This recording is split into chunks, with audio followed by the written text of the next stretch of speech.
ഊർജ പ്രതിസന്ധി നമ്മുടെ നാട്ടിൽ നേരിടുന്ന വലിയ പ്രശ്നമാണ്. പ്രധാനമായും ജലവൈദ്യുതി പദ്ധതികളെ ആശ്രയിച്ചാണ് നമ്മുടെ നാട്ടിലെ ഊർജ മേഖല നിലനിൽക്കുന്നത്.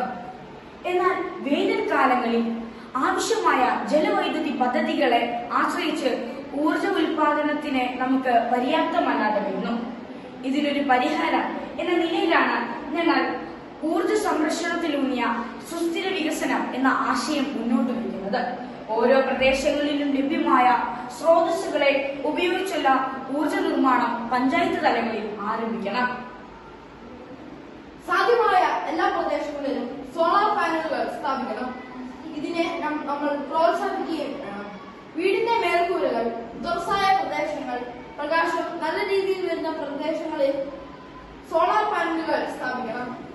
സോളാർ സ്ട്രീറ്റ് ലൈറ്റ് വഴി ഊർജം നല്ല രീതിയിൽ ഉപയോഗിക്കാൻ നമുക്ക് സാധിക്കുന്നു.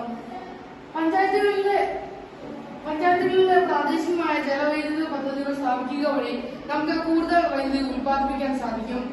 അതുപോലെ തന്നെ കാറ്റുള്ള പ്രദേശങ്ങളിൽ മിനി മില്ലുകൾ സ്ഥാപിച്ചും നമുക്ക് വൈദ്യുതി ഉൽപ്പാദിപ്പിക്കാം. ഇങ്ങനെ അധികമായി ഉൽപ്പാദിപ്പിക്കുന്ന വൈദ്യുതി വൈദ്യുത വകുപ്പിന് കൈമാറിയാൽ അത് നമ്മുടെ നാട്ടിൽ ഉണ്ടാക്കുന്ന ഊർജ പ്രതിസന്ധി ഒരു പരിധി വരെ നമുക്ക് പരിഹരിക്കാൻ സാധിക്കും. ഇതിനോടൊപ്പം ഊർജ സംരക്ഷണത്തിനെ കുറിച്ച് ജനങ്ങളിലേക്ക് അവബോധം എത്തിക്കുകയും ചെയ്യണം. ഊർജ സംരക്ഷണത്തിനായി നമുക്കെല്ലാവർക്കും കൈകോർക്കാം.